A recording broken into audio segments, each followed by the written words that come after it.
Roadium Radio knows how to podcast. Roadium Radio knows how to podcast.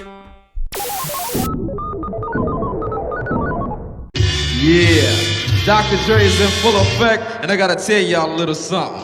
Eazy-E is down with us. MC Ring, you know he's down with us. DJ Yella is down with us. Arabian Prince, you know he's down with us. Tony A the Wizard is down with us. JJ Fag is down with us. Timmy T, you know he's down with us. DJ Pooh, boy, he's down with us. Toddy P and Spade, they're down with us. My boy Ice Cube, you know he's down with us. I like to mention, so pay attention to where I'm from, Compton, but the tapes are from the Roadium. My name is Dre, listen while I play. And by the way, I'm also down with NWA. Yo, Steve at the Roadium is down with us.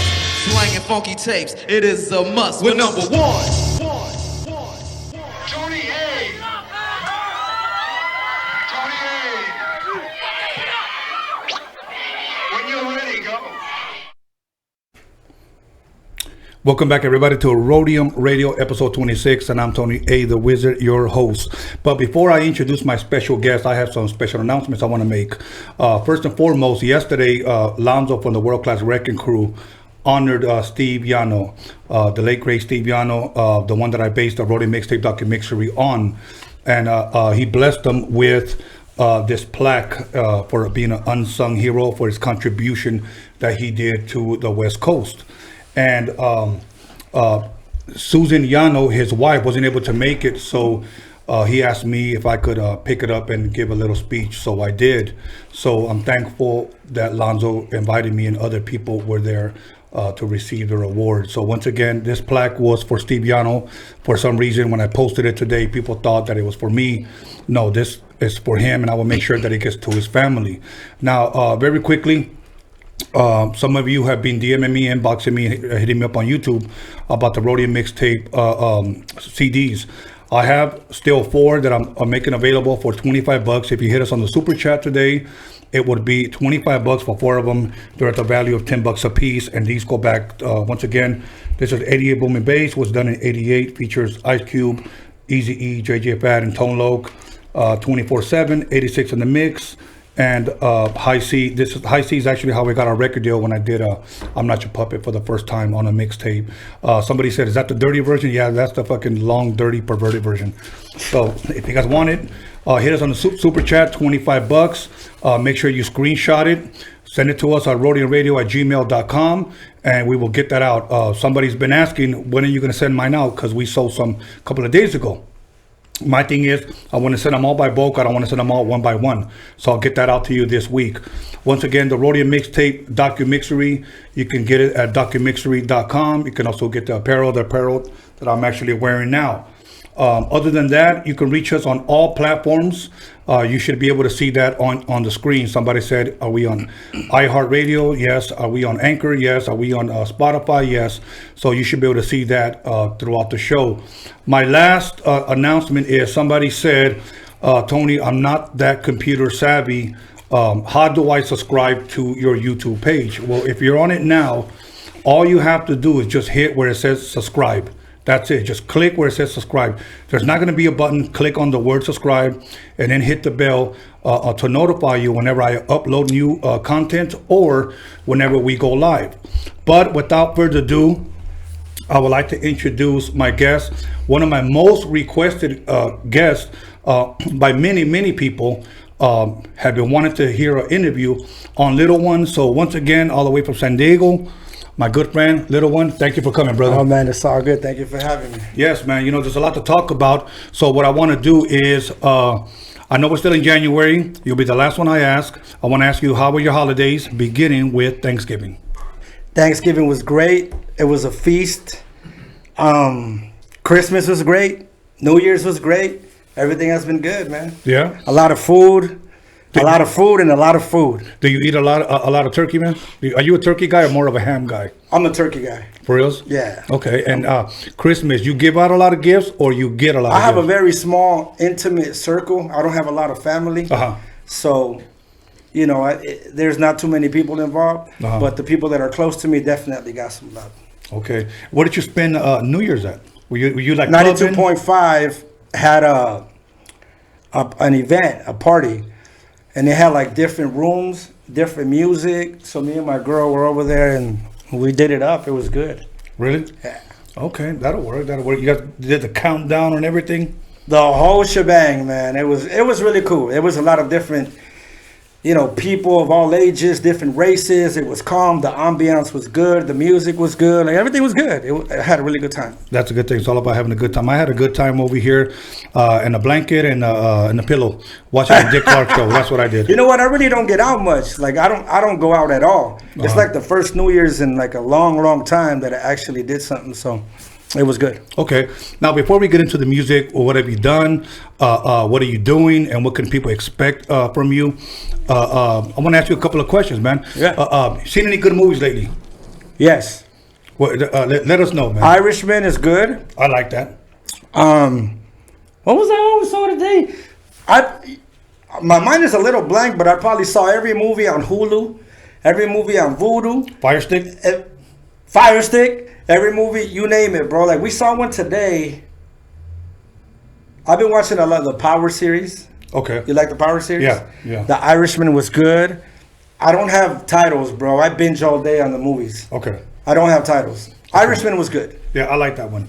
I was telling, I think one of my last guests that I liked it because it's not every time we get to see Al Pacino, Robert De Niro, and Joe Pesci all in one movie. Yeah, and that was a dope. Yeah, that was movie. good. It was a little long, but it was good. Okay. Other than that, let's start from the very beginning. Where were you born at, man? I was born in Mexico. Yeah, what part of Mexico? Mexico City. Mexico City, La Capital, pues. La Capital. For real? So my mom immigrated over here Uh-huh. when I was 3 months old. Okay. I had 2 older brothers. And we moved to Southeast San Diego, to Sherman. Okay. And that's where I was raised. That's where you were raised. That's where I was raised. That's where you went. What elementary school did you I went to Sherman Elementary. Okay. And then they would bus us out to the junior highs because there wasn't a junior high in the vicinity. The only junior high in the vicinity was from like the rival neighborhoods. Mm-hmm. So there was nothing like that. Back then, the gang culture was really, really active and really big. Right. So they would bus us out to like a nice area. Right. And that's where I went to high school, to PB junior high. Then I started getting in trouble. So I started getting, going to different schools. Right. I ended up at like Mark Twain and like Garfield High. Okay. But it was cool. I mean, honestly, like I was always eager on the education, and I wasn't really too much of a troublemaker. I was just, around the peers and getting involved in that kind of stuff. But like I would get A's and B's. No shit. Oh yeah. See, I wish I could have, bro, because if there's one thing that I ever wanted to do was make my mom proud, but I was too much of a fucking class clown, bro. Me too. I was matter of fact, if you look at Mark Twain yearbook in Garfield, I got class clown. For real? Yeah.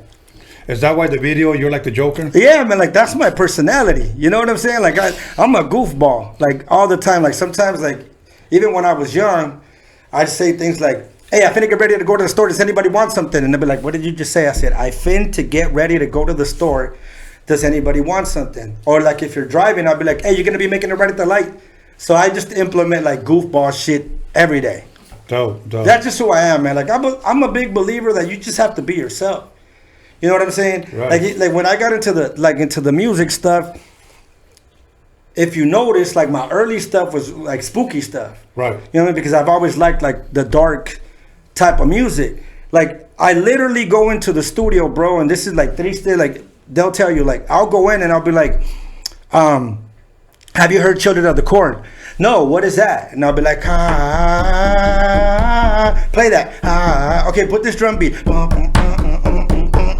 Okay, now I go, the beat's done. You know what I'm saying? So it's easy. Like I think when you engage with your artistic ability, it's a lot easier for you to make the music you like, instead of going in there trying to sound like what's out, or this guy or that guy. If you engage with your artistic ability and what you have internally, it's a lot easier to manifest that.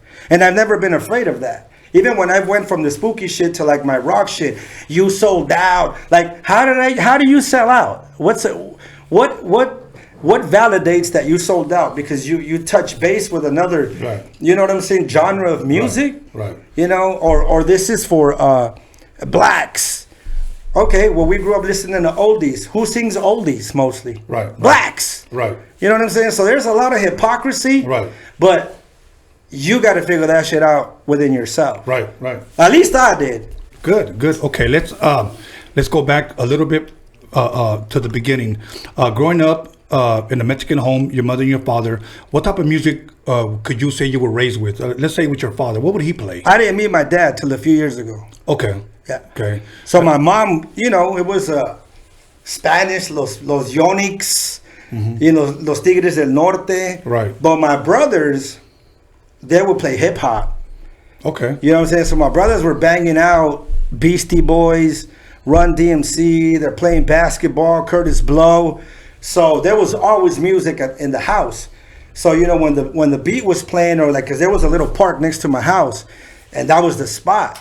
So every time I heard the music, I'd just be watching, you know what I mean? Like, I'm like, one day I want to do that, you know? So I'm going to give some advice to any young person that wants to learn, you know, the sequencing of words. To me, if you memorize one of your favorite hip hop songs, it's easier for you to put words together because they'll flow off your tongue without having to practice. You know what I'm saying? Because someone else already did it. Right. And once you get comfortable with the rhythm of your words, then you will be able to open up a new dimension and say your own words. That's why I was able to say things like, hey, I finna get ready to go to the store. Does anybody want something? By the way, you're going to be making a red at the light. That's why it was so easy. Right. You know what I'm saying? So you shouldn't have to struggle to make good music. Okay. It's really easy, honestly. You know what I'm saying? Well, because you're gifted. Like for me to make beats, for me to DJ, for me to scratch, and then I would try to teach people. They would say, "Dude, like it looks so easy to you," and because to me it was easy. That's right. I mean, You know? there's this old story about Picasso, and Picasso was out doing his thing, and they paid him like a significant amount of money, and everybody was angry. Like it took him 15 minutes to do this painting, and then he got paid this money, and he's like, it's not 15 minutes, it's the 20, 30 years that I've been doing this that allows me to do something like this in 15 minutes. Right. Everything is perspective, if you ask me. You know, like there's rappers and there's artists, there's beat makers and there's producers, like there's contenders and there's champions, and you have to decide where you want to be. And you can't let any barrier stop you from being what you want to be. And that means that you're going to have to compromise your yes and your no, and know which way to go, because you're going to get a lot of barriers throughout that process. Right. It's like a journey. Okay. Yeah, you have to be like a mammal in the ocean on survival mode. You know what I'm saying? Like an apex fucking predator. You know what I'm saying?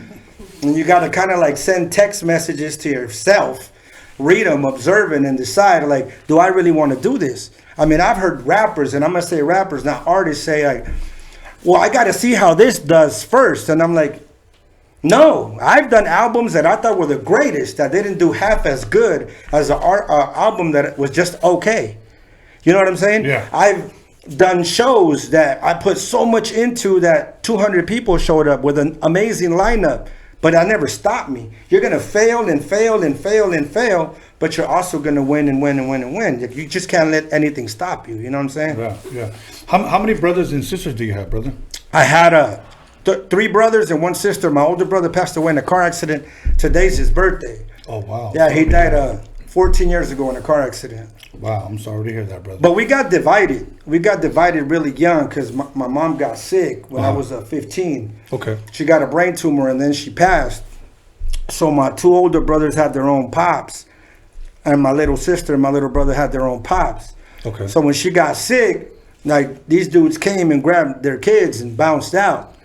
So I was like the drifter, you know what I'm saying? So Right. like I said, you know what I'm saying? Like when your mind is in expanding mode. Yes.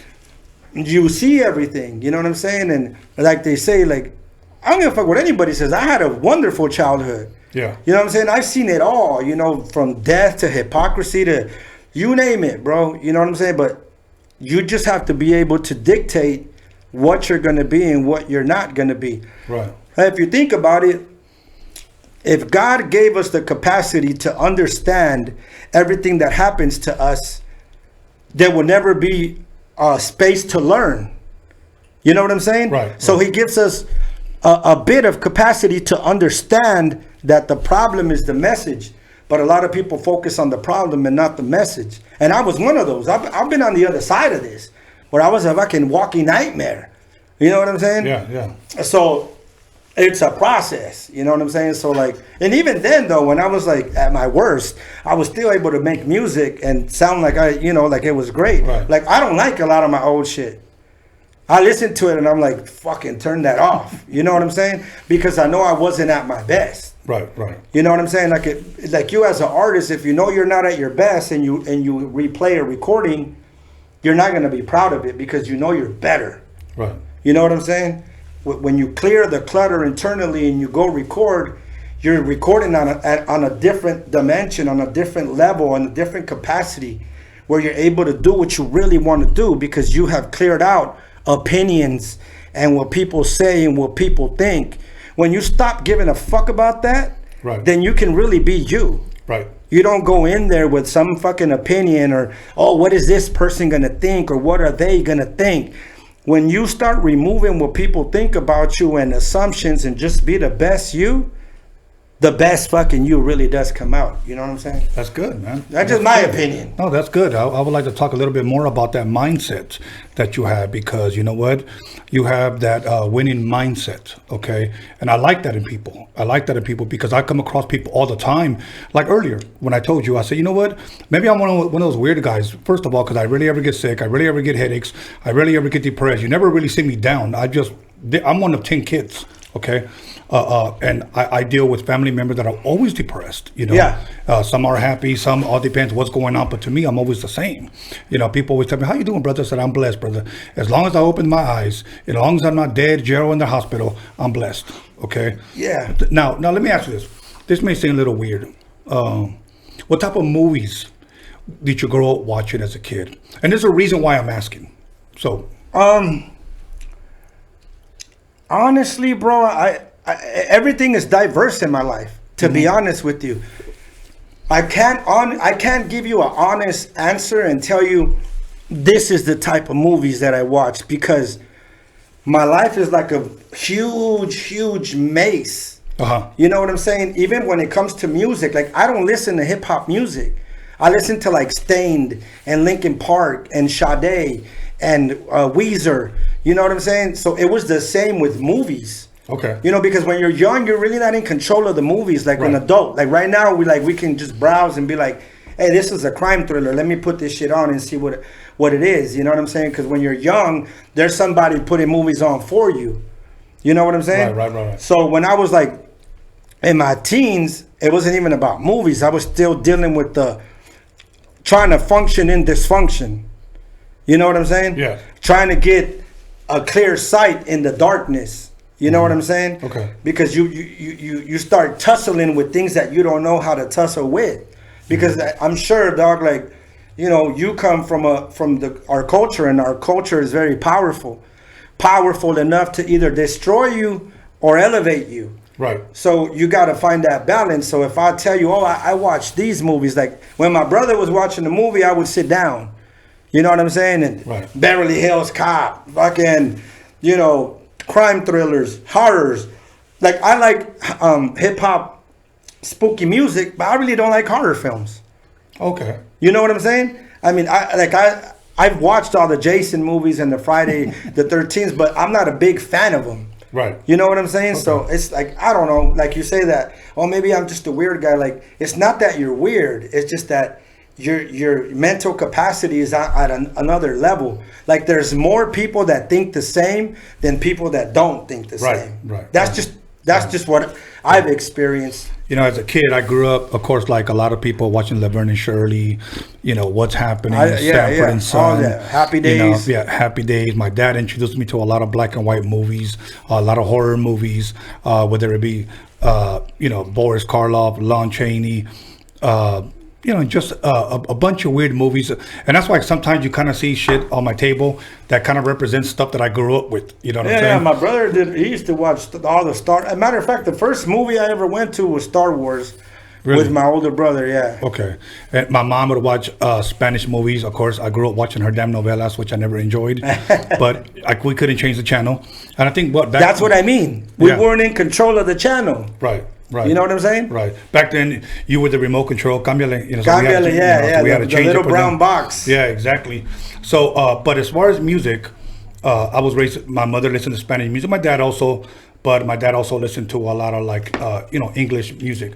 The reason why I asked, because I wanted to see possibly what shaped and molded you as far as the music that you do today, because the tracks that you sent me, all of them sound different. Yeah. All of them sound different, and I've always been a fan. If you listen to the show, I always say I like different. Different. You know, I like different. Like nobody would ever think that I'm a huge fucking fan of the Doors. Like I'm a huge fan. Yeah. I like Led Zeppelin. You know. But that's because you're a real artist. You know what I'm saying? That's my point. Mm-hmm. Like the music sounds different because I don't have a barrier artistically. Right. I don't allow it. Right. What am I gonna do? Not record a certain type of song because some fuckhead has a problem with it? You know what I'm saying? Or that you sold out. Oh, that I sold out? Maybe they think. Maybe let's clarify. Selling out to me would be like you wearing a fucking G-string, a trench coat, and some boots. Well, yeah. I would mean, that's understand different. That, That's a whole different fuckhead. You know what I'm saying? But artistically and musically, you know, I like rock music. Yeah. I love rock music. Yeah. I go to Stain concerts. You know what I'm saying? Like, I like Audio Slave. I like when Soundgarden was out. Mm-hmm. You know, Limp Bizkit. All that shit. You know what I'm saying? And Right. and I've always wanted to record music like that. Do you like prayers? I like the prayers. Yeah, we were neighbors. Yeah. I mean, I talked to him not too long ago. I won't buy a ticket, but I support his movement. You know what I'm saying? I support his movement because he's doing what he wants to do artistically. Right. And who am I to say anything? Of course. You know what I'm saying? So Yeah. he's winning, he's successful, he's doing what he loves to do, and more power to him. Right. Right. You know what I'm saying? Like I if I knew that Prayers was performing like a block away and I'm here, I'd probably show up. Right. But you know, am I gonna jump on a plane and go see it? Probably not. Just Right. being honest. You know what I'm saying? What is the last show or concert you went to as far as rock music? Stained. Okay. I went to go see. Actually, we were doing a Latin lockdown in Reno, Nevada. Okay. And Aaron Lewis was across the street. So I forgot about this and I went to go see Stained. Okay. I took my daughter to go see Jennifer Lopez a few months ago. Now let me ask you this. People always ask me this. What is in your car right now? For an example, I mean, I know we played off of our phone, pero vamos a decir that you had CDs or a cassette. What would be in your car right now? I play a group called Banks. Okay. I like slow music. Like, see, that's another thing. Some people categorize slow music as sad music. Uh-huh. I don't. You know what I'm saying? I train with Triste all the time. Like he doesn't say anything, but I play all slow music. You know, I'll be jumping rope, doing sprints to slow music. So I like Banks, I like Audio Slave, I like Weezer, beach music. I like a lot of beach music. So that's really it. Like I really don't like. Once in a while, I'll throw on like Still from Dr. Dre. You know what I'm saying? But that's really it. Like I don't really engage with any other. I like slow music. Okay. Now, usually when I did a lot of earlier last year, 2019, I did a lot of podcast interviews. Yeah. They were interviewing me. This is before I started Roadium Radio. I seen some of them. They're really good. Thank you. And when people ask me, you know, what do you got in your car right now? They're expecting, you know, hip hop shit. I'm like, I listen to KUSC, which is a classical station. That's what I listen to. Yeah. I love classical music. And then now somebody may think I'm a weirdo, but you know where I like to go to free my mind, to be honest with you? I like going to museums. And that's good. And you know when I like going to museums by myself. That's good. I have a membership to the Natural History Museum. Bro, that's because you are in the different... See, bro, there's categories in life.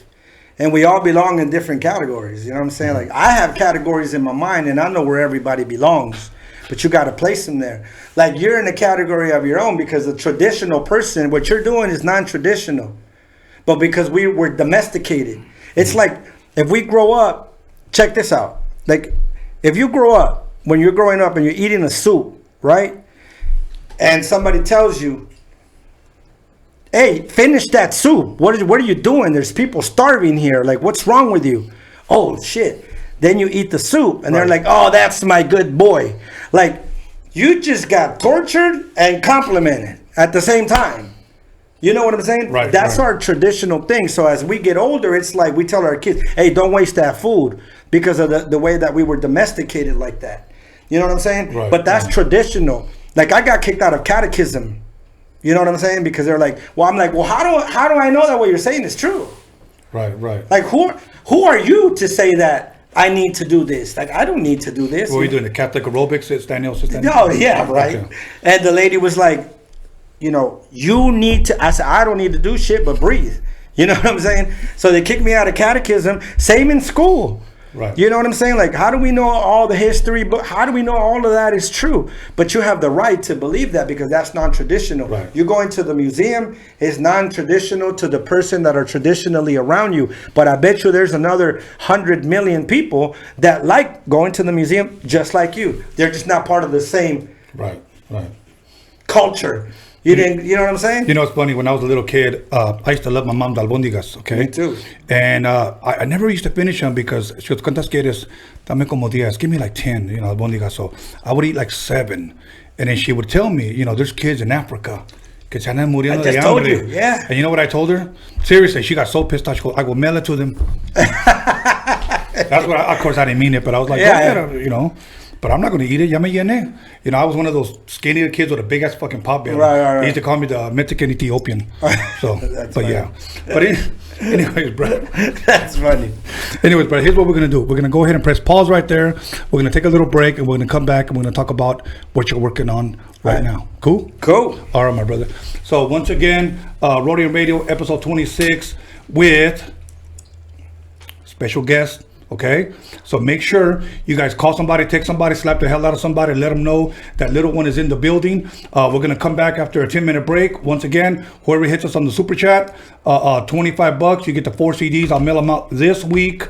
The Roadium Mixtape DOCUMIXERY at DOCUMIXERY.com, and we'll be back soon. So take us away, Johnny Boy. Yo, right about now, Dr. Dre is in effect. Cold tearing shit up with my man Steve at the Roadium Swap Meet. And we here to lay it on the line. To all them sucker niggas out there claiming our tapes and shit, we just got one thing to say. Live at your point, your ass is mine. Live at your point, your ass is mine. Live at your point, your ass is mine. Yeah! Now my name is Dr. Dre.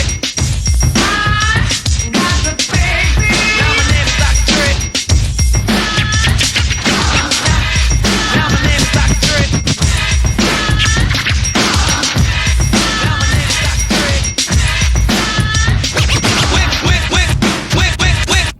Went to a party in West LA. Wanna learn a new dance, that's what you say. What is the new dance that can't be matched? So just step to the floor, do the cabin. Here it come, here it come, here it kitty come, come. Here it come, here it come, here it kitty come, come. Y'all heard, take it from the top. Get that shit, new chump. Power move on. If you mess with me,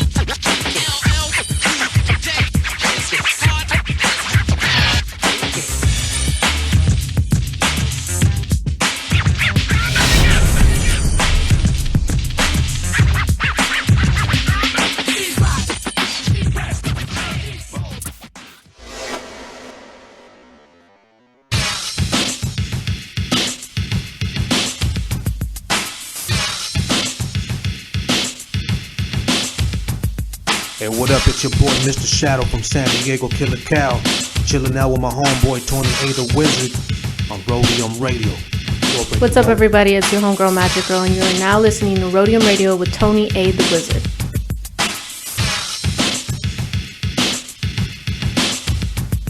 Check it out. This is MC Poncho on the MIC. Shout out to Tony A. the Wizard, Roadium Radio. You already know. Yeah, what up? This is Mr. Night Owl, and you're listening to Roadium Radio with the legendary Tony A. the motherfucking Wizard. Yo, what's cracking? Nosotros somos Aqua y estamos aquí con Tony A. the Wizard. You know Roadium Radio, damn it. You know what it is. Big G, Roadium Radio, Tony A. in full effect. Stay tuned, watch, listen. That's how we're doing it over here. What up, what up? It's Mr. Soto. You guys are now in tune to Roadium Radio right here on Tony Vision on YouTube. Yep. Yo, what up? This is Mellow Man Ace and Padrino, and you tuned in to Roadium Radio with my man Tony A. Keep it locked. What's up? This is Esther Dazzle, Spanish Fly, Harbor Area's finest. Tune in to Tony A on Roadium Radio. Yo, what's up? This is Bozo, aka Emiliano. You tune in to Roadium Radio on Tony Vision's YouTube channel. Let's get it. Yo, what's cracking? It's your boy OG Arabian Prince from the world's most dangerous group, NWA. Sitting here with my boy Tony A the Wizard on Roadium Radio. What up, this is DJ Trick, Spanish Fly, and you're watching Tony A on the Roadium Radio Show. Yo, what up? I'm out here. This Big Daddy Swole. I'm jamming with my man Tony A the Wizard out here on Roadium Radio. The podcast is off the hook. Check us out.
Lonzo, you ready?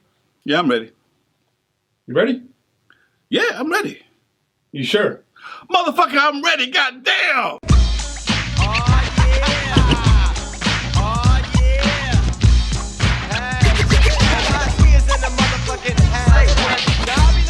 Like it ain't shit, cause I'm a player motherfucker named DJ Quick.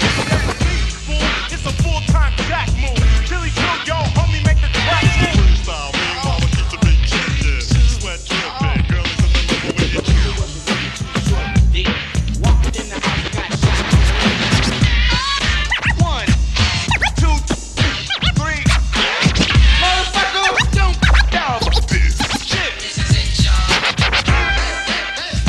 Granddaddy. Keep your ass. Cut. We're good.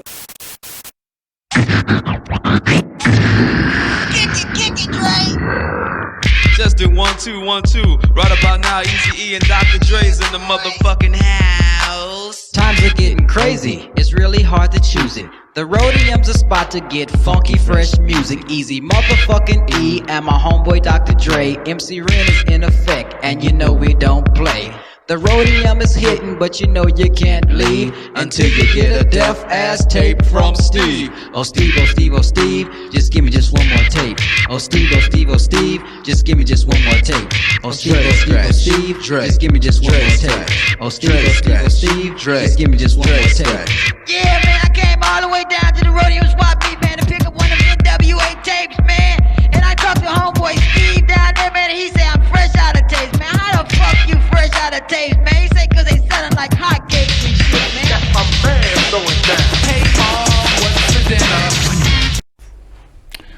Thank you, everybody, once again for tuning into Roadium Radio, episode 26. We have a little one in the building. Once again, for those that hit us on the super chat, $25, you get these 4 CDs. I'll mail them out to you this week. Hit us on the super chat, and you'll get 4 CDs, and they're sealed. They're not used, okay? So, anyways, once again, we're not going to waste any more time. We're back with Little One all the way from San Diego. Thank you for coming through, brother. All the way from San Diego. Exactly. So far, so good, brother. I love your energy. I love the way things are going. But what I want to talk about is as far as your rap career, because I heard the new music that you sent me. I thought it was great. My personal opinion, and a matter of fact, I texted you and I said this one's fire. I even named them. This was fire. This was fucking dope. This is this, because they were very different for me.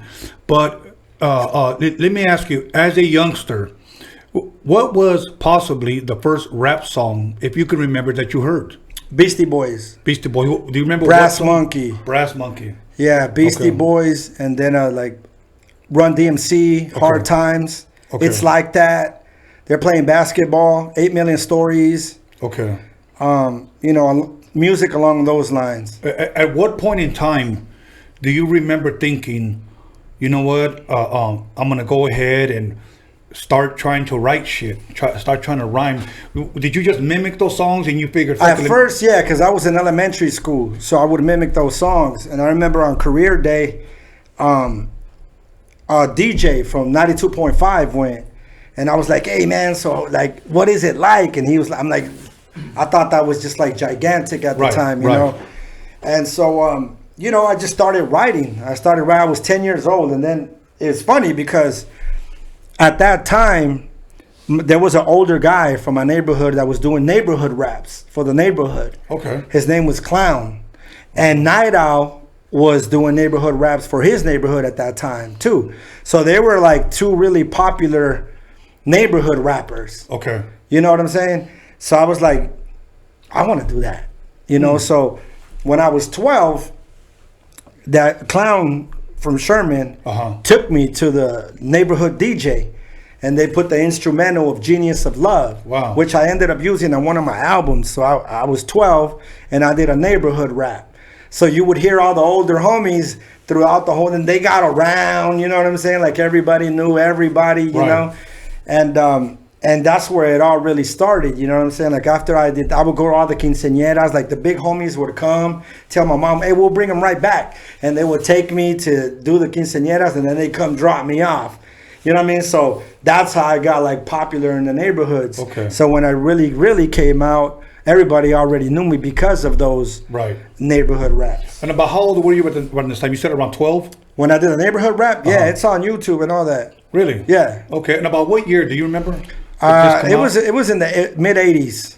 Oh, okay. Yeah, it was in the mid 80s, and to be honest, as I got older, maybe 17, 18, and my whole family personal situation was falling apart, I was involved in making money the other way, and I ran into Night Owl a few times. Okay. And I already knew that he was like in the game, like doing his thing. He had albums out, so he actually took me to the first studio where I recorded an actual song. Like we used to drive to Riverside, and record.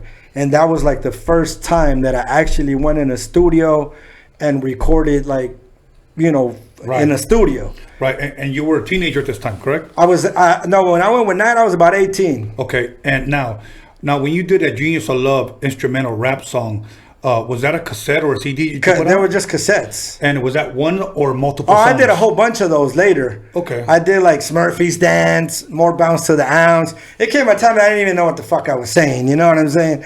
Okay, now let me ask you something. Yeah. And this is something that I don't know if people ask you a lot. When you first heard yourself on tape and they played it back, did you like hearing yourself? No, I did not.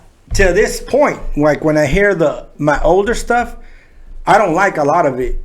Because, like I said, I wasn't at my best. Okay. But I never really, like when I learned how to like control my voice and how to like use it, like with certain types of music, is when I really enjoyed like listening to myself. Not enjoy, but when I was like, okay, that's dope. Right. Like that's cool. When I understood like this tempo is going to require You know, like LL Cool J. Some of his songs are really chill and laid back, and some of them are really wild.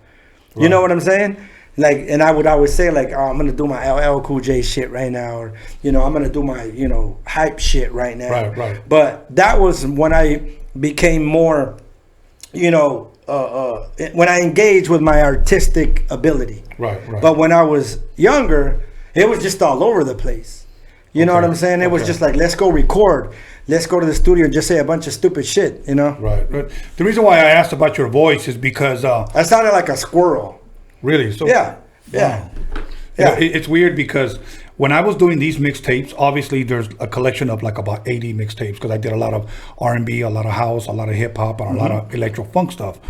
When I couldn't find anybody at the time, or somebody couldn't come over to rap on them, what would happen is Steve would, the guy who would actually sit there and work the 4-track, you say something. Just say, you know, this is Tony A. We're here with Steve YANO at the Roadium Swap Meet. And when I would say that, like I do like 20 times because I just wasn't a rapper, you know. And he would play it back, and he was like, "It's cool." I thought I sounded like a fucking moron, bro. I was like, I sound like a fucking idiot, bro. Take that off. Yeah. So sometimes we did mixtapes without a voice, you know. So last year when I began to do a lot of podcasts, a lot of dudes would text me the link. Listen, tell me what you think. I've never listened to it, bro, because I don't like listening to myself. To yourself. So that's why I asked. I wonder how a lot of rappers do it. Do they like listening to themselves? In my experience, that's the way it was. But like you're talking about something a little different because it's longer. Like even what we're doing right now, like it is important to be as organic and as authentic, even in conversation, as possible, because then you're relatable. Like other people have a wagon and went to TJ like we did. Other people were told, hey, you need to eat that food. There's fucking people suffering or starving, and they can relate. You know what I'm saying? I think and that's why I was telling you, like, I totally applaud what you're doing, you know, being a legend, being respectable, being Mexican, and being able to cross over into the urban community and not be looked at like a Mexican producer or a Mexican artist. If I buy a Jamba Juice, you think I want motherfuckers saying that's the Mexican owner of the Jamba Juice? Nah, I just want to be like, that motherfucker right there owns Jamba Juice. Period. You know, period. You know what I'm saying? So, you know, I salute you for that. You know, and not only that, but to be able to you know, call upon artists like myself and all the other homies that have came here and give them an opportunity and a platform to, you know, just speak and have conversation and have the cameras here. Because imagine if we would have done that the whole time. I know. You know, imagine how powerful our whole situation would have been if we would have really documented our whole time. If we know we would have recorded our albums with cameras and really put them out there, and our arguments and our upbringings and our downfalls and our winnings and how we overcame this and overcame that. You know what I'm saying? And to be able to be here now, yeah, granted, you know, social media is a bigger tool for us now, but I think that when things are organic and when things are authentic, they're a lot more, you know, relatable. You know, people embrace, you know, authenticity more than anything. Right. You know what I'm saying? And, you know, again, to me, where I'm at in my life now, and I'll say it publicly, like, I wasn't always here. Right. I'm not proud of a lot of things that I did. Right. But the process and the progress, you know, has been, you know, a journey. Right. With no destination. You know what I'm saying? Like, there's probably somebody right now, like, you hear that stupid ass and what he's saying. One day, hopefully, that dumb fuck grows. Right, of course. And he'll understand what we're talking about. Of course, or else he's going to stay a dumb fuck. Or he'll just stay a dumb fuck. So now let's go back to, you said something real interesting. You said Night Owl was one of the first to take you, if not the first, take you to a studio and record there. Do you remember what you guys tracked? Yeah, we did we were a group. Okay. We were called Hollow Point. Okay. You know, so, you know, we recorded a couple of tracks with some dude named Jigs. Okay. And, you know, we would go down with, actually the first studio we went to was with some guy named Sir Crown.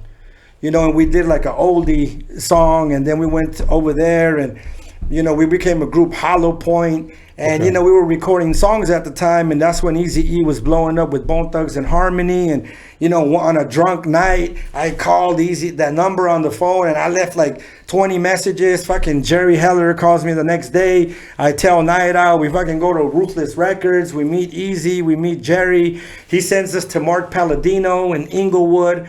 We're recording at Mark Palladino. Eazy dies. Wow. That was nuts, man. Okay, I'm going to share something with you that, well, first let me ask you a question. From the time that you met Night Owl, from the time that you got in contact with Jerry Heller, how long was that time? Year or so? Less? Yeah, less than a year. Okay, less than a year. So then you called Jerry Heller, and Jerry Heller obviously invites you guys. You guys come down. Yeah. Did you ever meet Eazy? I didn't meet him at that time. Okay. But I met him after that. Okay. On our first visit to Ruthless Records, we met Eazy-E. Okay. Eazy-E is the one that told Jerry, have them re-record all this music.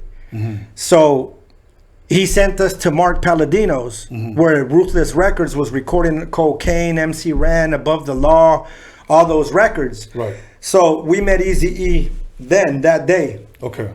So he sent us over there, and then they gave us a schedule. So we were driving to Los Angeles, Inglewood, to record a project for Ruthless Records. And Eazy-E came maybe once there, and then when he went to San Diego with Bone Thugs and Harmony to some club, we saw him there too. Okay. So we did get a few times that we got to see him, but we saw Jerry Heller more. And then he got sick, and that whole shit happened, and then he died. If I'm correct, I believe they were going to sign you guys, right? Yeah. Okay, they were going to sign you guys. That would have been amazing, bro, because as of right now, I think the only person that he ever signed that was Chicano was Toker, right? Yeah. Yeah. Yeah, we were like this close. Yeah. You know what I'm saying? And, you know, I give props where props are due, man. You know what I'm saying? And, you know, Nato took me under his wing and you know, took me to the studio and showed me the music shit and the studio shit. So, like, we were really doing that project. Right. Like, we were really there, like, recording, like, real shit. Like, you know, we had dope-ass beats. We were recording dope-ass songs. And, you know, if we didn't like something, like, we weren't afraid to say it. You know what I'm saying? About how many, well, let me ask you this. What studio were you guys recording at? At the Edge Recording in Inglewood. Okay, at the with Edge, Mark okay. Palladino. Okay, and about how many songs did you guys do there? We probably had like 7 or 8 songs. Now, speak on a song called Pet Cemetery. Pet Cemetery, yeah, that was for the Dog Pound. Yeah. Can you share with the public that may not know why you guys did a song called so Pet at Cemetery? that time, yeah, that's crazy you know that. So at that time, Eazy-E, they were beefing with Death Row. Right? And you know, it was just all back and forth. So Snoop Dogg being a dog, right? And we were like, okay, we're gonna do Pet Cemetery and bury Snoop and back up Eazy, right? I wouldn't say the song was that great. It was a little corny, you know what I'm saying? But we did that song, right? And I said, tell me where the mut's at, some shit. But we did that song, and it was there, and it was gonna they were gonna release that song, and then it was just weird because he would call Night Owl, he would call me, and we would talk on the phone. The last time I spoke to Eazy-E was on New Year's Eve, the year he died. He died in March, and we spoke on New Year's that January. Okay. At night, he's like, yeah, we're gonna do this. You know, I'll be down there. I got the records. You know, it's on. And then he just kind of disappeared. So when we were calling, you know, he wasn't around. And then one time Jerry Heller called us both. So me and Night, I went and met him at the Hyatt. And he was talking about he had a deal with Warner Brothers and he was going to get $10 million and that we were going to be the first act that he signed. And we were like, nah, man, like we're fucking with Eazy, bro. And he's like, Eazy-E Eric has AIDS and he's going to die and they're going to announce it. And then he died. And then, you know, after he died, he promised us shit for years. You know, and Night Owl kind of went his way. I went my way, and that's when I recorded Once in a Decade. Right. You know, I know Eazy. I met Eazy in 1987. That's when I first met him, and then of course he would do the mixtapes. He would rap on my mixtapes, It's funny. I have a funny story that I don't think I've ever shared. Eazy-E comes over to my house right here, actually same street, and he came over, he turned over a record crate, and he starts writing for a cassette that we call the Recop, and he writes a 16-bar verse. He writes it, and then he keeps like, man, them tacos smell good, because my mother was making tacos dorados, you know. So he goes like, you think you can give me some of those tacos? So I feel weird, like, shit, let me go tell my mom. I said, Mom, El Moreno quiere unos tacos, you know. And she was like, ¿cuántos quiere? You know, so I said, okay, give him 3. You know, she put, you know, we call them crunchy tacos. Tacos dorados. Tacos dorados. So of course she put the lechuga, you know, everything in sour there. cream. And that motherfucker killed them, bro. Yeah, I bet. He fucking killed them, bro. And he was like, man, Mexican food, the best Mexican food in the world. He was down with us. Eazy-E loved Chicanos, bro. He really truly did, bro. Yeah. You know, and Tupac as well. I just wish a lot more people today like them would show us a little bit more love. Well, that, you know, and that's what I'm saying. Like, in all due reality, bro, like, there's a lot of people in position to give us a bigger platform. The thing is that they don't have the balls. That's what it is. To give us that platform. I don't really want to say any names. Okay, you don't have to. You know what I'm saying? But there's a lot, and you know who you are, you know, that can give us a bigger platform. But you see, that goes back to the organic and being cool with who you are. Because if you're cool with who you are and you're in position, you're not going to be afraid to speak up. Right. And you know what? There's these guys right here that are fucking dope. We need to give them an opportunity. I'll give you an example. My buddy Brian Sampson was at Interscope. Now he's at Empire. And he does all the radio promo for all the up and coming, you know, tight jean, you know, waka rappers, right? Right. And, you know, when we did the Untouchables project with Misfit and Conejo and Shadow, I told him, hey, we need to go on this radio run. And he's like, yeah, but look, you know, this is a little bit different. I go, exactly. And that is why this will work for us. Right. Because when you take all these 50 rappers that sound the same and look the same and say the same mumbo jumbo in interviews, we don't. They don't expect us on that platform. You're going to be doing some non-traditional shit with some non-traditional motherfuckers. Right. And the music is cracking. Of course, yeah. And he's like, I feel you, but again, you know, and we're still working on it. Well, the thing is, we need risk takers. Risk takers, balls, bro. And a lot of these guys would rather go with what's out there. You know, goofy bastards wearing tight fucking jeans, smoking weed, saying, you know what I'm saying? Yeah. You know what I'm saying? Yeah, dog. That's it. And you're right. And honestly, there is Mexicans, Latinos, that are in position right now. They have no balls, bro. No balls. The skinny jeans squeeze them. All that, bro. All that, you know. And you know, dog, do you know how much bigger our whole shit would be if we were on Power 106 debuting the next album? Exactly. You know, it doesn't matter who. You know, when my bro Shadow comes out, I'm going to be supporting my bro, wearing a fucking brand new Shadow album shirt. Same with Conejo, same with Misfit, same with the next guy. Right. You know, I'm not saying that it's me. I'm saying there's a whole bunch of talent that doesn't get the right platform. Well, even paying all these radio people and paying this guy and that guy, we're already pigeonholed. We're already put in a bracket that these guys are just Mexican rappers. They're, you know what I'm saying? And that's what I mean. Like, if you get the opportunity to speak and you know what the fuck you like, communication. It's one thing to communicate. It's another thing to communicate with comprehension. Because if you communicate with comprehension, you know what the fuck you're talking. You understand each other. Right. Like symbiosis and parasitic. All these motherfuckers that are in position, they have parasitic relationships. One gives and the other takes. If we were in symbiosis, then there would be mutualism. We would all win. We would all gain. Well, you would win, I would win, everybody would win because we're all in symbiosis with each other. But motherfuckers are afraid of mutualism. You know what I'm saying? The hat changes when you're given a different responsibility. Even from a rapper to an artist, it's different now.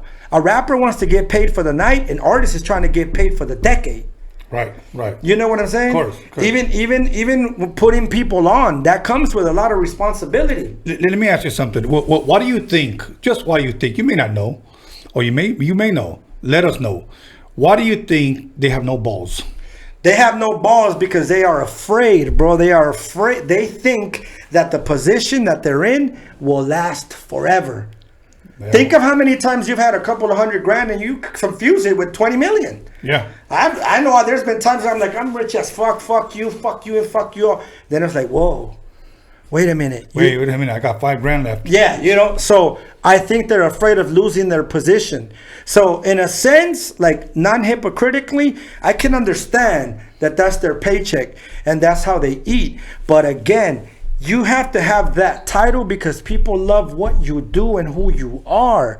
You can't go into a title of leadership masked because you're not really leading for who you are. You're leading for somebody you're pretending to be, which goes back to the, generalizing the compromise. You got to be able to sacrifice and you got to be able to compromise and not give a fuck who's going to get mad. You know what I'm saying? Like, hey, this dude, like Misfit is crazy. He's like Kanye West. Right. You know what I'm saying? Of course. Dope.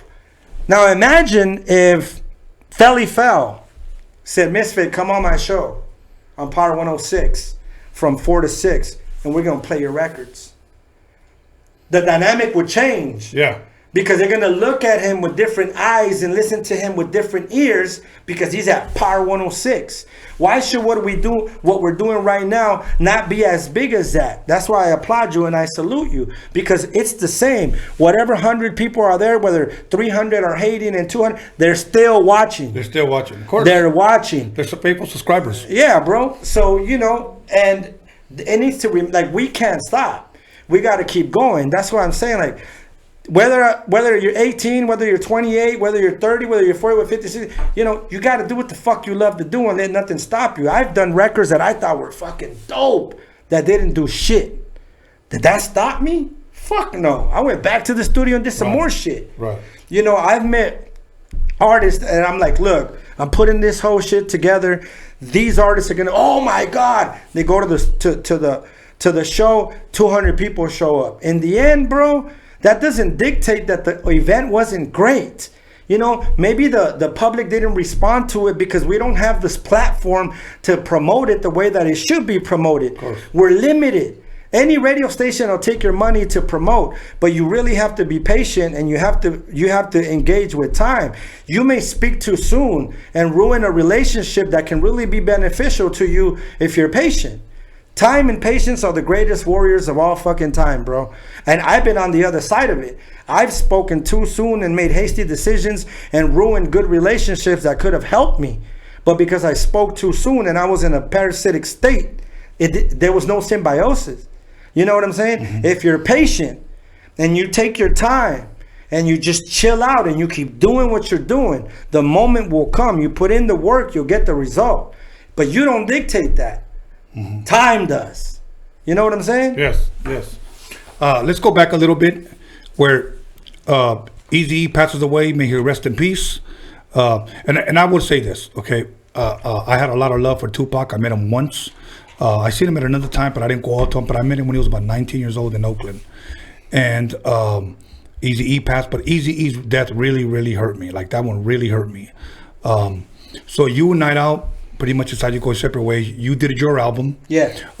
Who produced that album as far as music beats? Madman, the same dude that did Night Owl's first album. Okay. And that was Once in a Decade. And that was really like my real introduction to my artistic shit. Where I was able to do that. That's when I went in with the Child of the Corn and that spooky music. And, that was my introduction. What do you think when you said that spooky shit? What do you think influenced you to do that type of shit for this album? What you were going through at the time or something? You know what, dog? Like, I cannot give you an answer. I cannot honestly tell you that there was a thing, that there was a moment. It was a movie? It was a movie. Like, even now, like, me and Tristan, even me and my girl, we always joke because I'm like, hey, isn't it funny that we don't know, like, what we're about to create doesn't exist right now. And then when we leave, something's going to exist. So even now, when I go to the studio, like, it just comes. It just happens, bro. You know what I'm saying? Okay. And like, even my second record, No Condolences, I don't like that album. Wasted Days and Wasted Nights, I don't like that album. Voices, I don't like that album. Mm-hmm. Why? Because once in a Decade came out, you get a taste of money. You get a taste of fame. But all of that is just smoke and mirrors, bro. Yeah, you know what I'm saying? You get vices. You get caught up in a circle that's not a circle. It's you're not inspired by what you're doing. You're manipulated into believing that you're really somebody you're not. You know what I'm saying? There's a lot of rappers right now that still. I know that, and I know that. You know, and look, everyone is grateful, bro, until they take a loss. Right. Honestly, you know what I'm saying? That's what I'm saying. Like, you have to really pay attention to what you decide to do and with who. Right. Because a rapper doesn't understand when you bring 20 years of relationship to him, right, production to him, your best. Like, how can you be mad at giving somebody your best, and if they fail and don't sell records, you're the bad guy? They're mad at you. They can't understand the different dynamic of the business side of things. Like I got a homie named Young Diggy, right? Mm-hmm. Talented as fuck, dope as fuck, one of the best artists I've ever met, but his records just don't sell. But he never got mad at me. I've worked with a lot of artists that when I've met them, hey, Uno, I can't wait to work with you, my dog. All right, cool. Under my wing, we go to the studio. I pay for the beats, pay for the features, give them distribution, release the records, and they don't sell, and it's my fault. Where's my money? Money? What money? Of course, you're probably ripping them off, Yeah, right? yeah. How? You know what I'm saying? Same with everything else. Like, if you want to be part of winning, you got to be part of losing too. Absolutely. Absolutely. It goes with the territory, and bro. some don't understand that. Yeah. Some, when they lose, you're a piece of shit, asshole, motherfucker, and you suck. But if it would have been the opposite and that record would have sold and you still did everything the same, you're my hero. Right. You know what I'm saying? So people have to understand that you can't be grateful when you win. You know what I'm saying? Like, you gotta be like, when you're there when you win, cool. But you gotta be cool with the loss too. Right. You know, I've lost many times.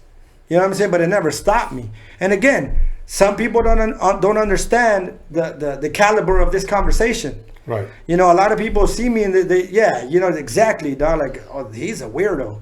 That's fine. It doesn't matter. Hey, believe me, just talk to me. I'm enjoying this, bro. Yeah. Keep going. You know what I'm saying? Even like when I started reading books, when I read like the Four Agreements and like the Alchemist and books like that, like it expanded my brain. It expanded my thought process.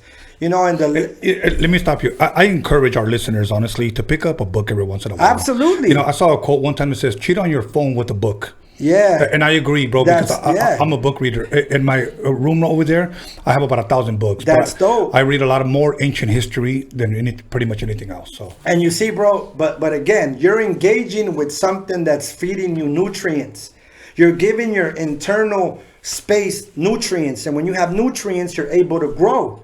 Mm-hmm. If you don't grow, bro, you're gonna stay stuck in the hole. And anyone can grow. Right. You just have to have the desire to grow. Because there's two sides of everything. You can be negative, you can be tough, you can be a prick, you can be whatever, or you can be positive, you can grow, and you can be resilient, and you can go.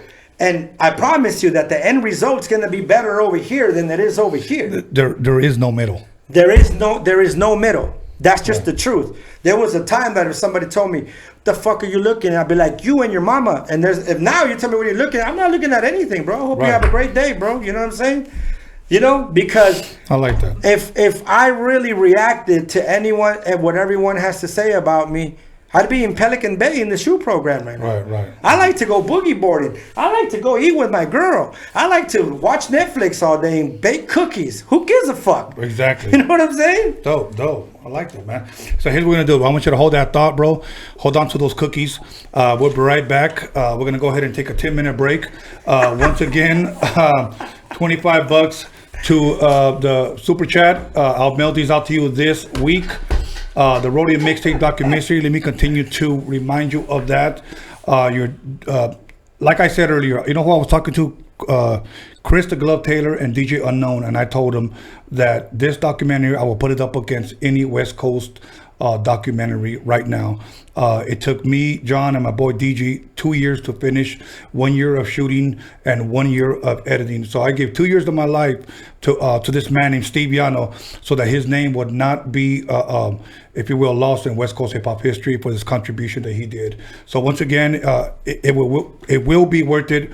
$24.99 unlimited streaming on DOCUMIXERY.com. So we'll be back. We're on all platforms. Call somebody, text somebody, slap the hell out of somebody, break a bottle over somebody's head, and let them know that little one is in the building, and we'll be back.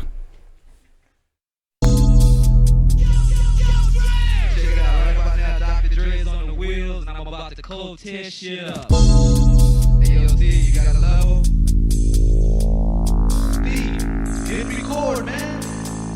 Get busy with Easy and Tony A on the 12 technique. See? Here's a little something by a nigga like me. They never should have been trying to take from me. Yo, this is your main man team.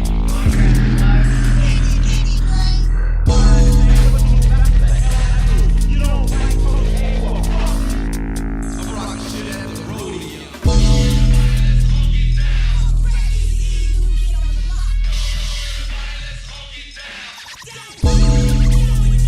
Let's do 1, 2, 1, 2. Right about now, you need drop that bass.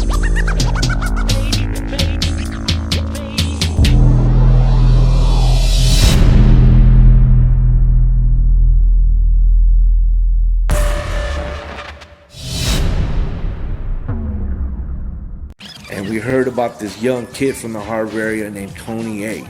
And he was a DJ, Holmes, and he was going in with the big stars, you know what I'm saying? And he was like one of us going in and infiltrating inside of all these MCs, you know what I'm saying? A Roadium mixtape is just mixed of different types of music, no matter what genre it is. And like I said, it's like making your own musical movie. When La Raza came out, man, even the amount of sales of the single of La Raza that got moved out of the Roadium was crazy, bro. And that song just got played and was played in all the stands over there. And I was blessed to go back one time even to see it, and I want to say in 91 or 92. Although they were not black, they were Oriental, Asian, whatever you want to call them, they were cool. And they embraced everybody, blacks, Latinos, whoever came to the swap meet to want to buy music, they were record people. These right here are the ultimate breaks and beats. These were introduced to the West Coast by Steve YANO. They came from the East Coast to the West Coast, and they were sold only at the Roadium. You can still see the Roadium sticker there.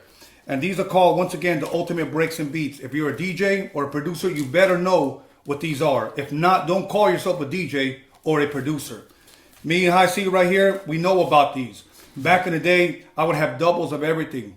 Here's a quick story. When Ice Cube left NWA, he came over to my pad, and I was playing some beats for him. Before he left to New York to do his album, America's Most Wanted, he actually asked me if he can borrow a set of my Ultimate Breaks and Beats. I let him borrow it, never saw the dude again, man. I guess that's what he meant by Jacket for Beats. But you know what? Much love to Ice Cube. He helped put not only Compton, South Central, but West Coast on the map. So much love to him. But once again, these are the records that Steve introduced to the West Coast. You don't believe me? Ask Dr. Dre.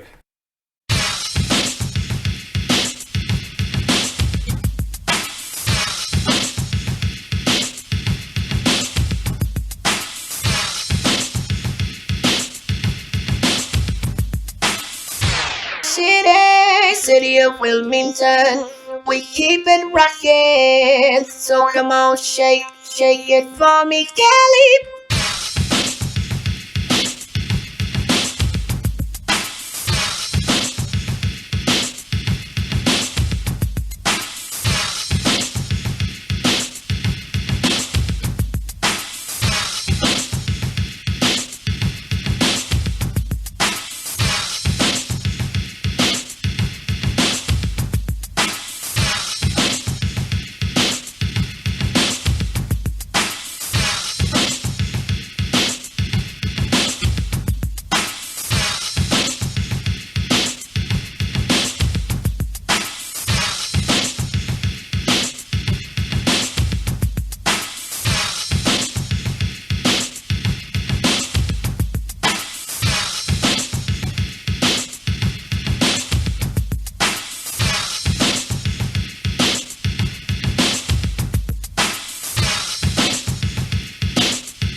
West Coast and all hip-hop fans. This is your girl, Violet Brown, and I'm here with Tony A. the Wizard. And if you're rolling with us right now, that means that you love West Coast hip-hop. And if you want to know the real deal from the real players, the real people behind the scenes, you better pick up Tony's new film, Roadium MIXTAPE DOCUMIXERY. You get it by going to DOCUMIXERY.com. You better get this. And I want to do a special shout out and a rest in peace to my man Steve YANO. I'm out.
Tony A, chillin' at the Roadium with my homeboy Steve. Be on the lookout for our new 12-inch, the shit is dope.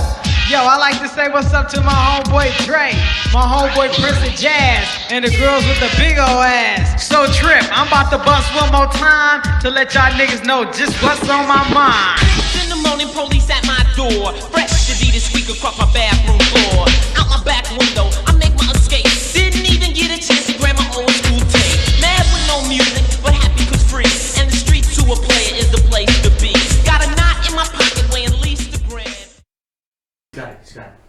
Yo, welcome back everybody to a Roadium Radio episode 26 with Little One. Once again, drop 25 on the super chat and you get all 4 of the Roadium mixtapes. Of course, I'm going to have some more coming out soon.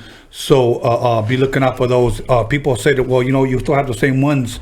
You know, you could buy them hard copy or you could buy them via download on the website, you know, but at the same time, some people like hard copy. So I'm making them available to you guys, or you could buy them $10 a piece on the website. But once again, you could buy them at DOCUMIXERY.com or drop 25 on the super chat, email us, and we'll get these out to you. Once again, we're on all platforms. That should be coming up. Another thing is that for those that have just DM'd me and told me, can you repeat how to subscribe? Once again, just go to my page, Tony Vision, and just hit the word subscribe. Hit the notification bell button for future content, or when we go live, you'll be notified. There was another thing that I wanted to share, but you know what? We'll come back to that. But without further ado, let us go ahead and get back into our interview with Little One. And you were talking about cookies before the show. Yeah, chocolate chip cookies. Yeah. Extra chocolate's the best. Get them at Vaughn's, $3.50 in the oven. 11 minutes, cold water afterwards. Either that, or you could just walk around and eat them and don't have to pay for them. Yeah, that too. Mostly at Walmart, people do that. But anyways, so now you worked on your second album that you didn't like. Yeah.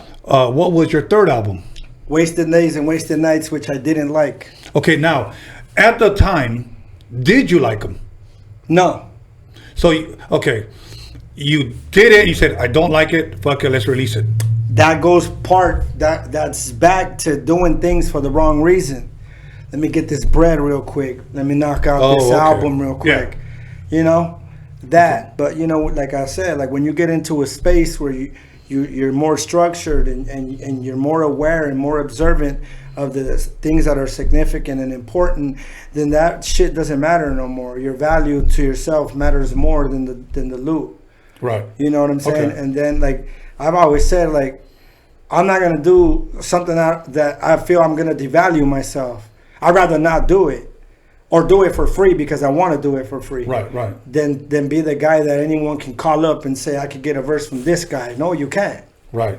You know what I'm saying? Because my value as who I am is high. That's dope, man. As it should be. Yeah, and see, some people don't understand. Like, this is what the fuck we do. Right.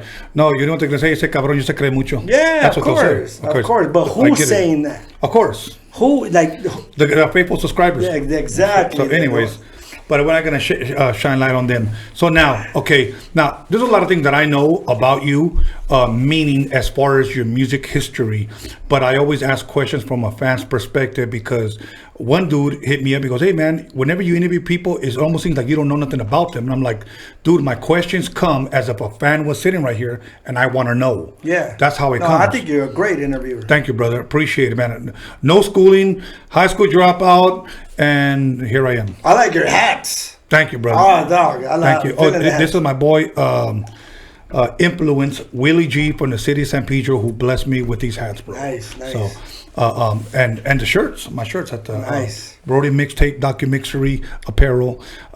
You can get them at DOCUMIXERY.com. See, you made me throw in a plug there. So, anyways, other than that, how many albums do you have total that you can remember? I don't know, like 25, 28 albums. I mean, there's a lot. There's more that are compilations. Okay. But just single, just yours? Probably over 20. Okay, so let's just say we take 20. About how many of those 20s can you say you actually like? Maybe 5. Really? Yeah, I like the Boogeyman. That was a good record. I like the Requiem. That was good. The Diagnosis was a really good album.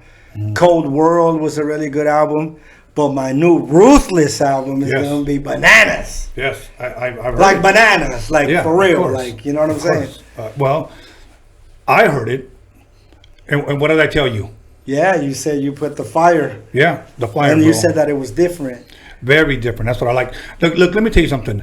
I listened to Misfit shit when he first hit me up.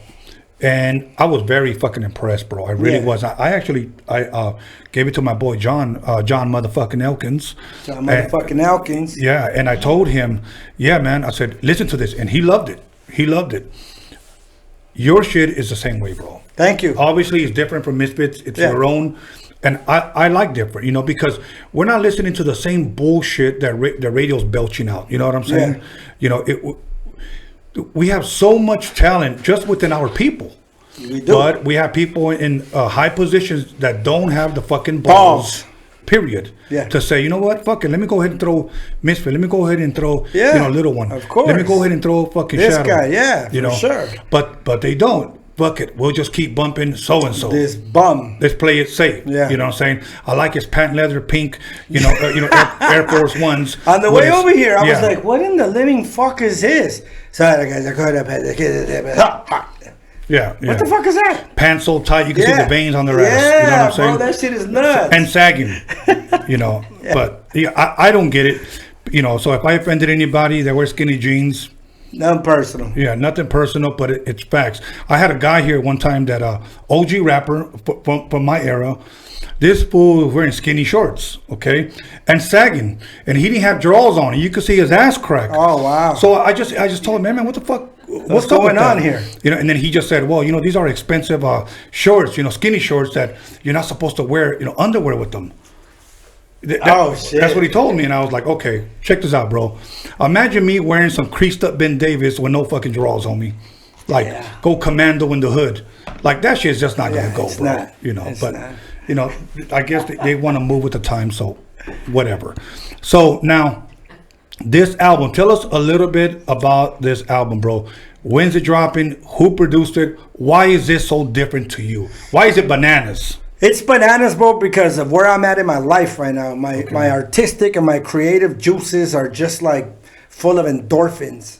You know, they're so pure right now. Sounds like a porn. Yeah, it is. It's porn music, bro. You know, and that's I like when you hear those records. Like even when we did the video, like I wanted the video to look the way the music sounds. Right.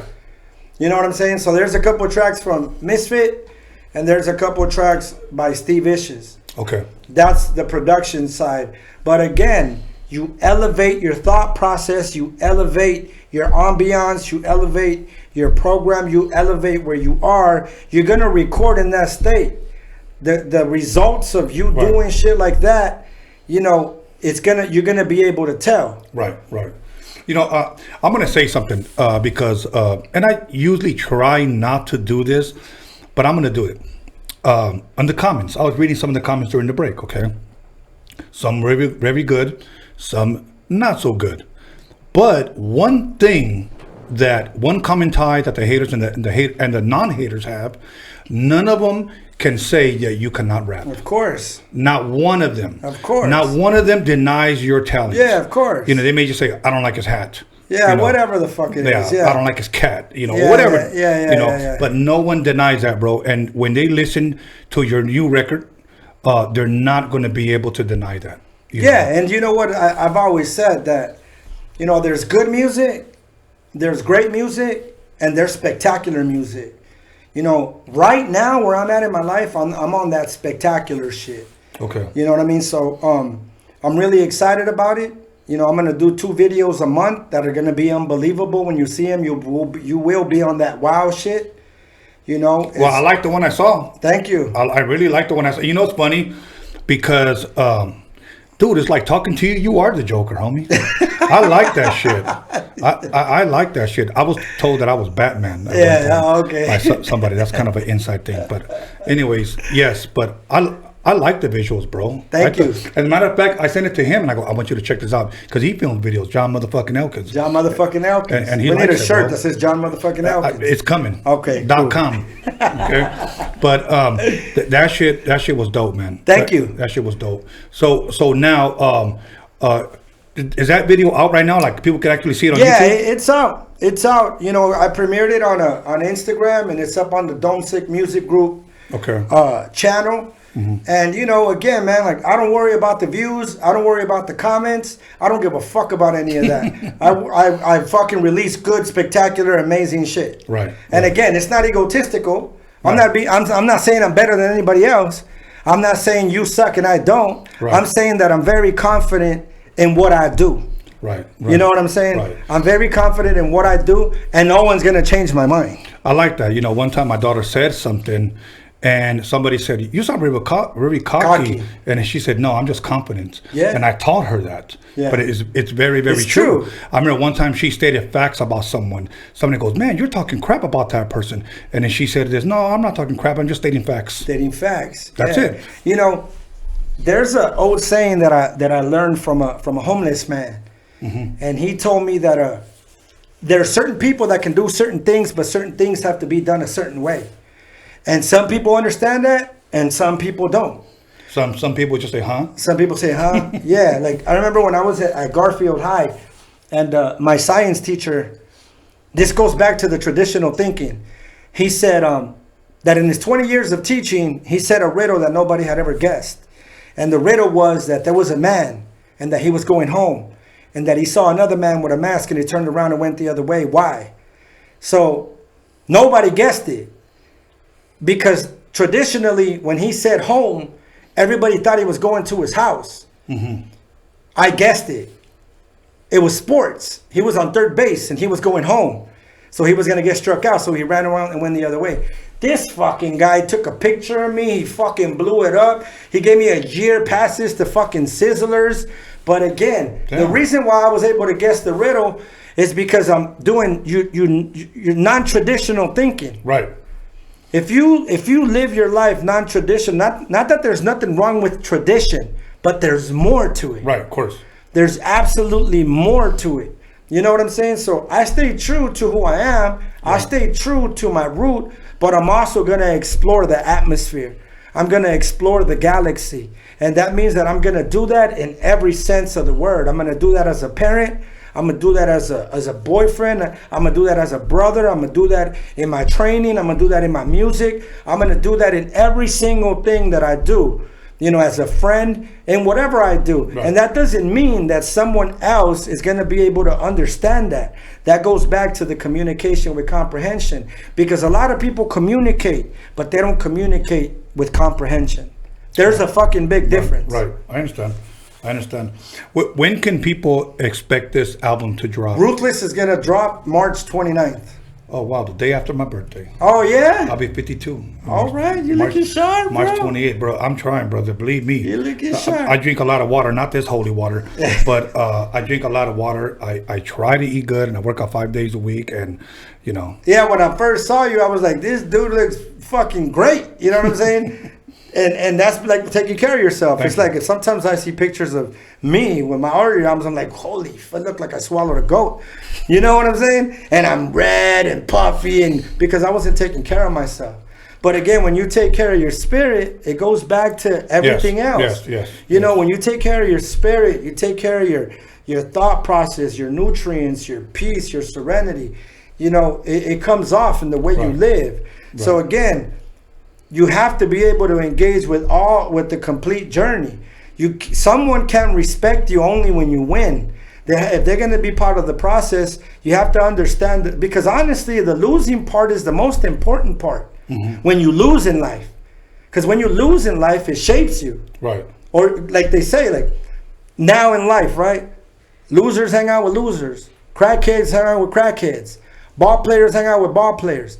Winners hang out with winners. Right. You know, and you got to dictate the pace of where you want to be in your life. You know what I'm saying? So besides the Ruthless project, I'm doing another record called Symbiotic. And the Symbiotic record is going to have a lot of those rock songs that I sent you. Yeah, I like that shit. You know, so I'm going to do 2 videos.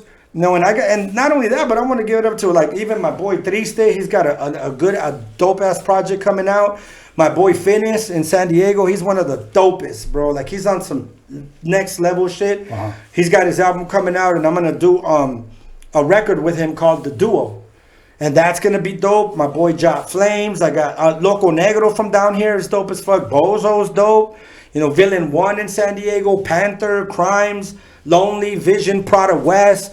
Like, I can go on and on. There's a lot of talent, and I respect the talent. Little One? Little One is probably the most ruthless I know, bro. If you look at his new video, you'll see what he's about. I love it. Hey, you know what's funny? I'm going to tell you what made me see things.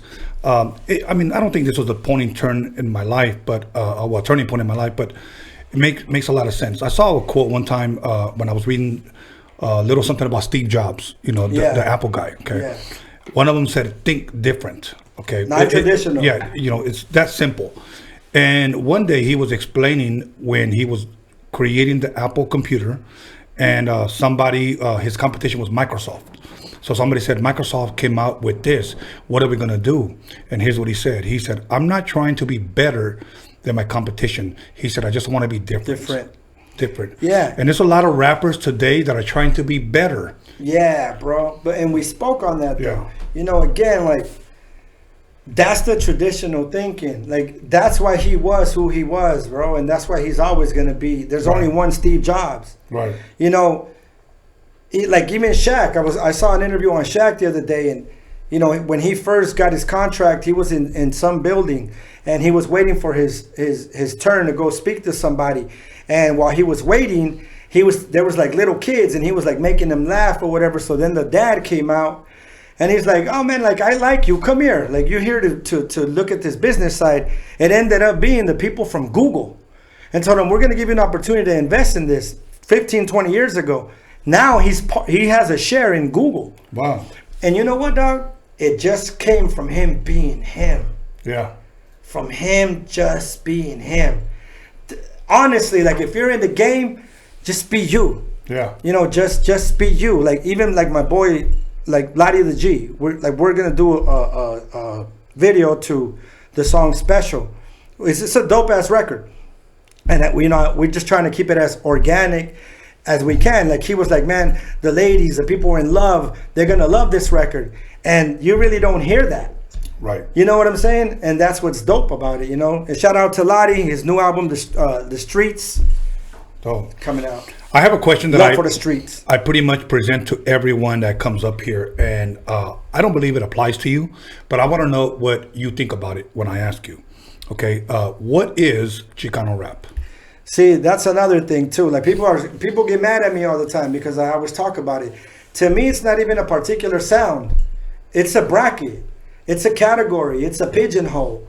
That's what I mean. I don't mean it's a sound because it isn't. It's a pigeonhole because of our race. Mm-hmm. That's what I consider. Like, that's not cool. Like I mentioned about the Jamba Juice thing. Right. You know what I'm saying? Like you franchise a fucking Little Caesars.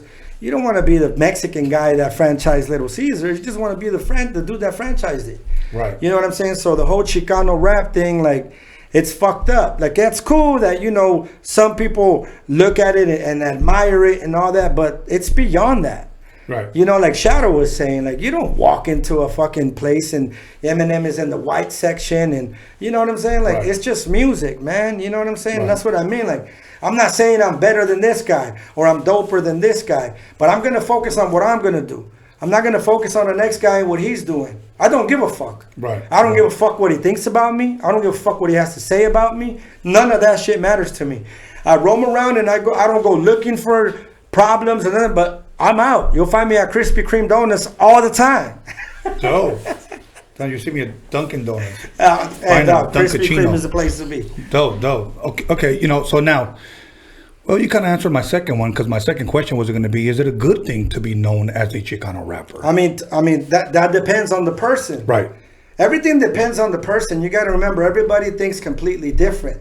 It's like a person will have an opinion about you and meet you, and then his opinion will change. Mm-hmm. That's because for a minute he was limited to who you are. He only judged you on what he heard or somebody else's opinion. But when he meets you, he sees a different side. But some people speak too soon. You know what I'm saying? Right. I'm not saying I'm the greatest guy. I'm not saying I'm the baddest guy. I'll be the first to tell you that I made a lot of mistakes in my life. I made a lot of bad decisions in my life. But I've been able to reverse that and make a lot of good decisions in my life. And make a lot of good things happen in my life. Now, I don't do the things that I have done without integrity, because integrity is important. Of course. If you don't have any integrity in what you're doing, you're going to fail. That's just the way life works. Right. You know what I'm saying? So part of integrity and part of doing things just to do them is not talking about what you do.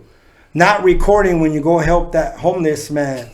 You know what I'm saying? Not telling your homie to record you while you give somebody $20. Hey, you know what? I'm glad you said that, bro. I'm glad you said that, because sad to say that I have some people that I consider friends that do that shit, bro. Yeah. And it fucking irks me, homie. But that's because, dog, you have integrity.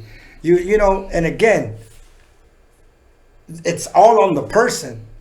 Everything is on the person. That's what I told you. Like, that's cool, whoever saw the video.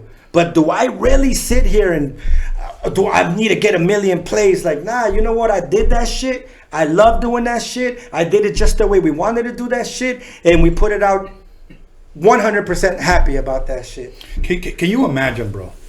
Can you imagine you coming up to me, we're by ourselves, and then you tell me, hey, Tone, can I borrow $1,000, bro? My lady needs this. My babies need Pampers. I need gas and I need food. And I go, yeah, hold on, bro.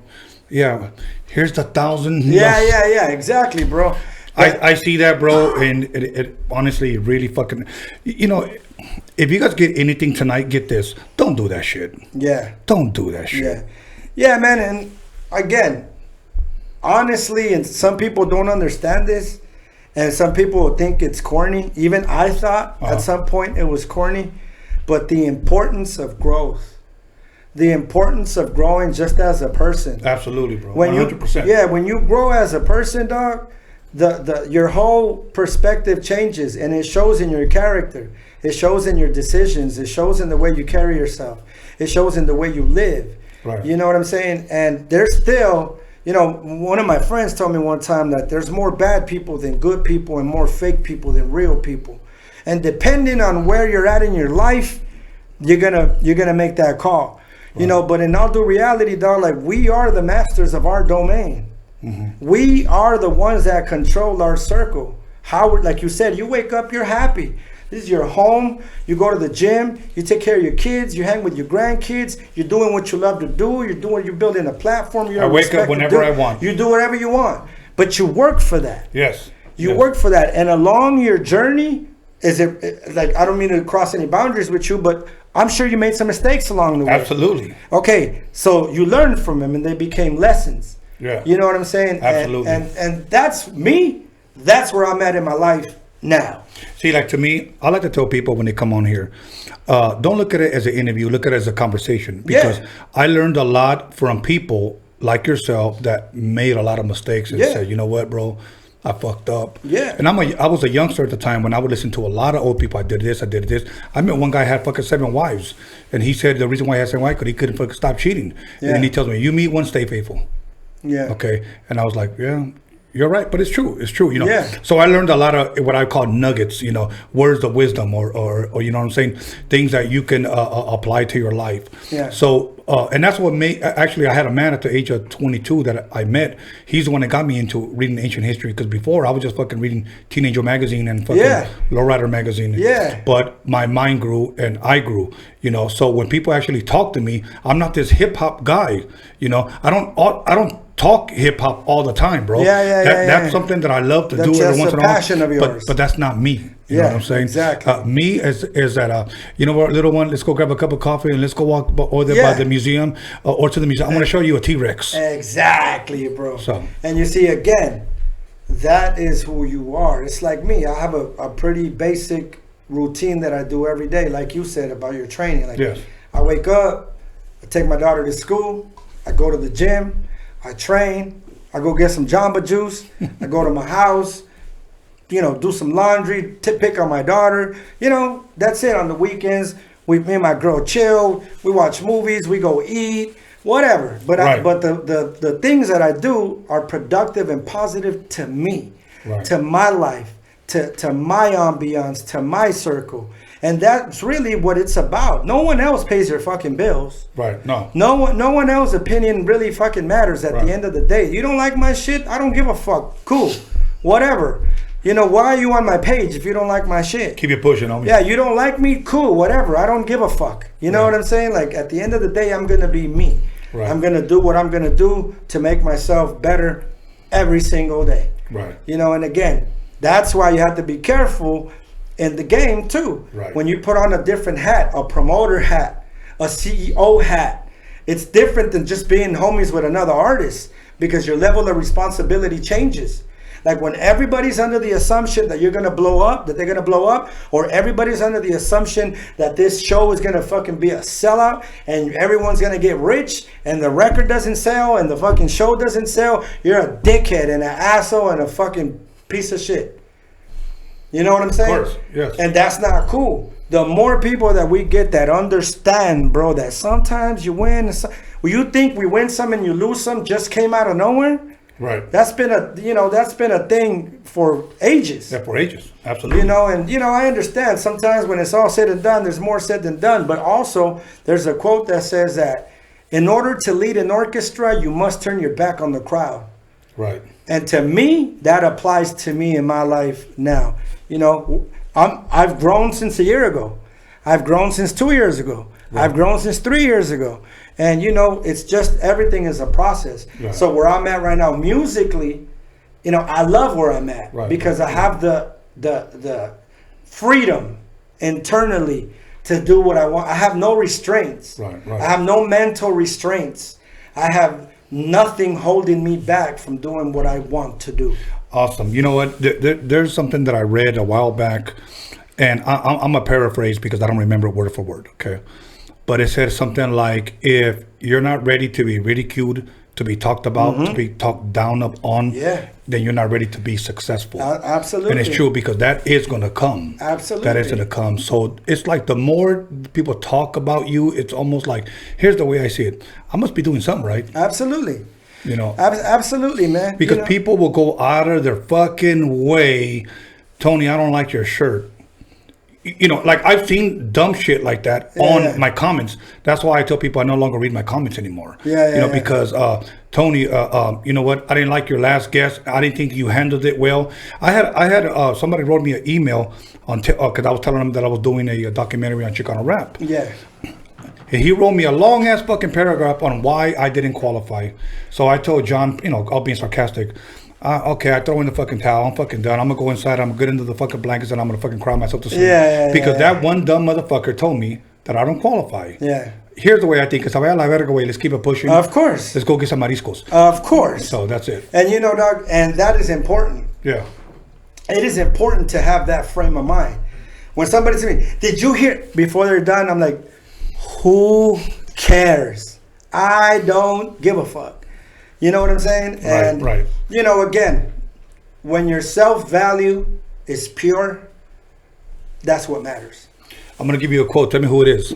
You ever dance with the devil in the pale of the moonlight? That's the Joker, baby. Hell yeah. Anyways, brother, I want to give you a time right now to give a shout out, show love to somebody or whoever, bro. Anything. When's your record coming out? When can we expect it? Once again, where can people reach you? If you have any merch, if you have any shows, take your time, bro. Yeah, man. You know, I just want to give a shout out to everybody that's ever supported my music. I want to give a shout out to you, to your crew. Thank you. I want to give a shout out to my boy Triste and his girl Daisy for coming out here. My girl Marissa for always holding me down.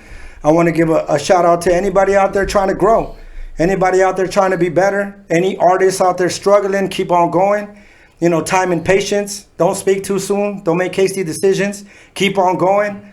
The rhythm never ends. The rhythm never stops. There's been music since the beginning of time. You know, I encourage you to just keep on going. Fuck what anybody says. You know, be organic with your music and with your thought process and just be the best you can do. Doors are going to close. You know, there was a time where I was coming up, we're like, hey, I'm trying to get a hold of this dude. Oh, I can't give you his number. Eventually, I run into him at fucking Jack in the Box or something.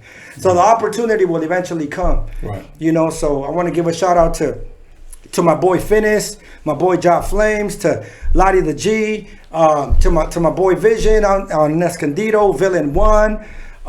Like I said, Triste. Any artist that my boys Mentes Diferentes from the Bay Area. You know, anybody that I fuck with and everybody that I don't fuck with, anybody that I may fuck with, just keep on doing you. But more than anything, I just want to give a big salute to anybody out there trying to be better. No. That's the way to go. If I want anyone to take anything from this interview, is to keep nurturing your spirit, and your life will fucking turn around. Awesome. I couldn't have said it better myself. But I will say something about your boy Triste. He's actually a happy guy. Okay? Yeah. His smile is false advertising. Yeah, that's right. That's right. So all good, brother. So once again, let me go ahead and give the Roadium MIXTAPE DOCUMIXERY a shout out once again, because I believe in promoting yourself until it pays off. Once again, if you had dropped a $25 donation on the super chat, you will get this week. Other than that, we're on all major platforms. That should have came up during the show. And let me go ahead and give a shout out to John motherfucking Elkins. Who makes T-shirt and hoodies coming. Yes, T-shirt and hoodie, all apparel. Snapbacks. Yes, John motherfucking Elkins tequila. Yeah. So that shit is coming. So be on the lookout for that. John motherfucking Elkins lotion. So you can just fill in the blanks on that one. To my boy Daniel Jones. As a matter of fact, Daniel Jones went out and actually bought us a new. You can see the background. We'll have it Wednesday. Nice. We'll have it Wednesday over here. We'll have a different background because my special guest next week will be somebody from the World Class Wrecking Crew. Oh, nice. I won't give the name, but I'll post it up tomorrow from the World Class Wrecking Crew. Other than that, Blanca, once again, thank you for the hookup for tonight. Other than that, anything I'm forgetting, Johnny? No? Okay, so once again, if you gave to the super chat, go ahead and be expecting this week. For those that haven't subscribed, please subscribe. I'm trying to reach at least 10K by the end of February. So let's make this possible. My goal is 2020 to make this the #1 podcast in the West Coast. We're gonna do it because I want to give our people a voice, because we do have a voice now. Let us use it. So once again, thank you, DJ Daniel Jones. Thank you, my brother, for coming through. Hey, all love. Thank you for having me, man. Appreciate you. Thank you very much. Salute, man. Whenever you want to come by, let me know, and we'll shoot the shit, and we'll go to the museum and read some books, and then we'll come here and talk about it. Absolutely, brother. Right. So once again, God bless. We'll talk to you guys later. See you Wednesday. Thank you for having me, bro.